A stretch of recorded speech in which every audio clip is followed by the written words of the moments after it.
And coming up, the Hotchkiss Library in Sharon, Connecticut continues with their virtual book signing 2.0. The next one that is coming up is September 24th at 8 o'clock.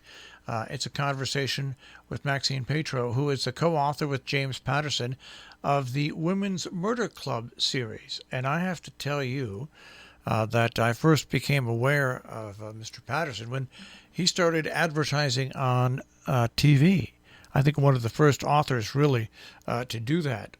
But if you're ever wondering how books are written, how mysteries are put together, how basically like a murder club series is put together, and more, this is a perfect thing for you to join in. Maxine, thanks for joining us this morning. Good morning. Good morning. Good morning. Hold on one second. I'm ready. If you can't hear me on my old landline, let me know. No, you're fine. You're fine. Am I good? Good. Well, good morning. I hope everybody is interested in how James Patterson works with other people. Well, like I said, I think he really was the first author that used the medium of television to promote his books. But I have to tell you, when I went to to a website, and I think. The word prolific doesn't even describe. Right. I mean, first of all, how did you hook up with James Patterson? That's the first thing. Okay, I'm going to tell you, Marshall, and just want to tell you that the publishing companies weren't doing television commercials for authors back when you saw that TV commercial. So Jim, bought that time, and he had it filmed. And don't forget, he was in advertising for a really long time, and he believes in advertising. That's why he saw the commercial, and I agree with you. It was really a smart thing to do. So how did I meet Jim? It was an accident of fate, and I met him because I was a headhunter, and my specialty at the time was advertising kids, getting them into advertising, copywriters, art directors, young TV producers. And Jim came to my office. He was looking for a job as a copywriter. And he brought with him what was what we required of the day, a sample of speculative ads that he had created. And they were carried in a portfolio that we called a book. And he showed me his work, and I told him he needed to do some more work on it. That's the truth. We were both in our 20s. And so he left, planning to do some work on his book. When he came back, I was not there. I had moved to a different employment agency.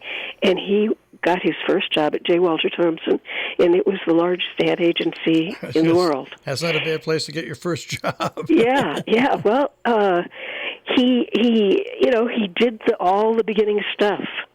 But by the time he was 37 years old, he was the executive creative director of J. Walter Thompson, USA. And I can tell you as a former headhunter, it is rare to find a person who has these two distinct talents. One, the ability to write, and the other, the ability to manage people. So he was right out of the box an unusual person. So that is how he manages all of the work that comes out of his head every year. He works with other people, and I've known him now for 50 years. That's an amazing story. It's sitting here. I'm 67. I've been in radio since I was 17. And when you mentioned all the things, like when I used to apply for jobs in radio, every radio station that I applied for jobs or worked at back in the late 60s and early 70s had a copywriter on staff to write interesting commercials for radio. Good. And this was, now it's not that way anymore, unfortunately.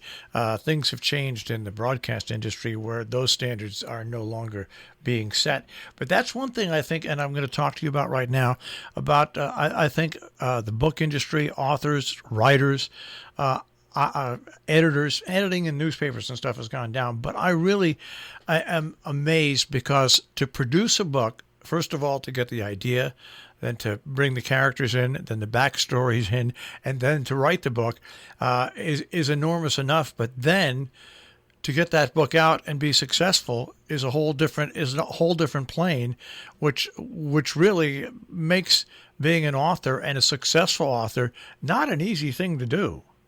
I would say it's always been hard. Yeah. And it's still hard. It's a little harder now because of the Internet. I'm not speaking from experience. I'm just telling you my thoughts. My thoughts are there's so much free content out in the world that it makes it even harder because people want their writers to write for free or for really cheap.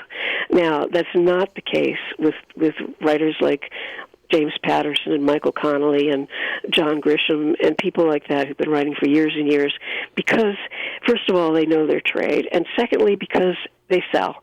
And when people see their name on the spine of a book in a bookstore or online or at the airport, they know what they're going to get. And so that prompts a sale.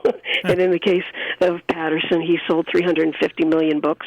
I don't know what the time frame is, but that's the last number I have. It's pretty impressive. Now, I'm looking at, about you. You have 11 titles that were on the #1 bestseller list that you've written. Yeah, are you reading the article from the London Times? No, I'm just reading a couple of quotes that I found when I Googled yeah, I think it's that's an old quote. I really think it's more like 20 now. And but look, I really love Jim, and I've known him for so long, and our history is entwined in all these ad jobs and everything. And I realized pretty early on that I had to, when he invited me to work with him, I had to figure out how to do it. And it's a true collaboration. He comes up with the ideas. He has more ideas in his head than and I don't know the answer to how does he come up with them, but I'll tell you he has a large brain, okay? And he comes up with the ideas, but he cannot reasonably write all those books. So he has a few people like me, and the number change. The people change a little bit, and he knows that we can produce what he's looking for, and it's now what we're looking for. And the process is extremely enjoyable. He gives me an outline at the beginning of the process, and that's how it starts for me. Now, he has spent time working up an outline for how the story is going to go. And he hands me the outline, and he says, take a crack at it, because you're going to be writing it. So I do. I take a crack at it, and it's very helpful to have these breadcrumbs to get me through to the other side of the forest. I work on the outline. I see things that seem reasonable to me, things that I would change. But once I start writing, because the word process is mine, once I start writing, things happen. Things happen good, things happen bad, and changes are made. And every 2 weeks, I speak to Jim. I hand him 10 chapters, which in our world, that's about 7,000 words. And he reads the pages that I've sent him, and he calls me up. And we have a conversation about those pages. He is not far from the process, and I can tell you this, Marshall, I'm surprised that he always knows where we are in this book when he's putting out 13, 15 books a year, new fiction a year, not counting the paperbacks and the other stuff. He always knows. Now, with this Women's Murder Club that we've been doing for since 2004, he came up with the characters. He worked with a different writer for 3 books. I don't know what the circumstances were, but he offered me the opportunity, and I was really scared because I knew that this terrific thing was both a gift and a burden. I really had to produce it that the reader was happy. And I took on the role of the characters that are in all the 4 characters that are in all the Women's Murder Club books, and others have joined them, not women, but their husbands and their bosses and things like that. And in a way, I live in their heads and they live in mine. I was going to. That leads to my next question. Obviously, you like to write, and you obviously like to read. As you are filling in the backstory, okay, is that as exciting to you as someone who is picking up the book for the first time and reading through the story? So when you come up with something to add in the backstory, characters and more than that, is that as exciting to you writing the book as it would be reading it? I would say yes, except that I am quite removed from the reader. Okay. And I think about my reader, but I don't know how she feels, or he. And I'm writing a story, and I have a map. But sometimes the map takes me off a cliff. I have to come up with an answer, a parachute. And I'm usually surprised myself. I don't think most people can explain how the creative process works, except to say the two ideas collide and you have a new idea. It's not a satisfactory answer, I know, but that's really what it is. I write, I'm making the words as attractive as possible to the reader by making them all interesting, and I look for opportunities to bring up the quality of what I'm saying, and it takes several drafts before I'm happy enough to send the pages to Jim. And this is important. Jim always likes research in his books, and I have people that I work with, and I call them up. I have a good friend. His name is Captain Rich Conklin, and he's the captain of the homicide and organized crime unit in Stamford, Connecticut. And I call up Rich and I say, okay, I've got an ambush here. Tell me what you think. And so he will give me information about the guns and the shells. And, if I decide I'm going to run my car into somebody else's car, I want to ask him, is that doable? So I have people like that who can assist me when I need facts that are not already living in my head. Well, the answer is acceptable for one reason, because this is why there are a lot of people that want to write, but to be successful and to have a long career in it, you really need to be almost like an onion. You need tons and tons of layers because the work that you do to create something from scratch and the finished product and to do it over and over again is just simply, to me, amazing. Well, it's fun too, I should say.